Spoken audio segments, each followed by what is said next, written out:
আমরা রাষ্ট্রপক্ষ অত্যন্ত আনন্দিত যে বাংলাদেশে বর্তমানে এই শিশু সহিংসতার উপর আপনারা সকলেই জানেন যে এই শিশু ধর্ষণের উপর ভিত্তি করে সারা দেশে বেশ কিছু চাঞ্চল্যকর ঘটনার কারণে আমাদের দেশে যে একটা অসহিষ্ণু পরিবেশ তৈরি হয়, এটার ধারাবাহিকতায় আজকের এই রায় ঠাকুরগাঁর ইতিহাসে আমি মনে করি এটা একটা অত্যন্ত একটা ইতিবাচক একটা ফলাফল বয়ে আনবে বলে আমরা মনে করি।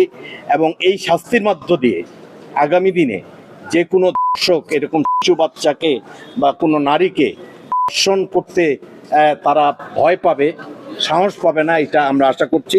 আমরা রাষ্ট্রপক্ষ আমরা অত্যন্ত খুশি, তার কারণ এই বাদিনী, এই প্রতিবন্ধী ভিকটিমের মাতা, উনি দীর্ঘদিন এই আদালতের দুয়ারে ঘুরে মজুক বিরাট কারবার জিতে নাও ফ্যামিলি কার স্পোর্টস বাইক ছাড়াও লক্ষ লক্ষ নিশ্চিত গিফট ঘুরে উনি একটা ন্যায় বিচার পেয়েছেন, যেই ন্যায় বিচারের মাধ্যমে এই আসামিকে যাবজ্জীবন সশ্রম কারাদণ্ড এবং 2 লক্ষ টাকা জরিমানা, যেটা ডিসি মহোদয়কে আদেশ প্রদান করা হয়েছে।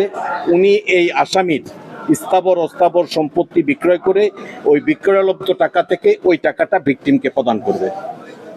তো আমরা আপনাদেরকে ধন্যবাদ জানাতে চাই যে আপনারা এরকম একটা বিষয়ে আপনারাও তৎপর আছেন। আমি আপনাদের সকলের কাছে বিনীতভাবে অনুরোধ রাখতে চাই যে এরকম বিষয় যত প্রচার হবে তত ক্রিমিনালরা তত বেশি ওরা নিরুৎসাহিত হবে এবং তাদের মধ্যে একটা ভীতি সৃষ্টি হবে যে এই জাতীয় জঘন্য কাজ করা যাবে না।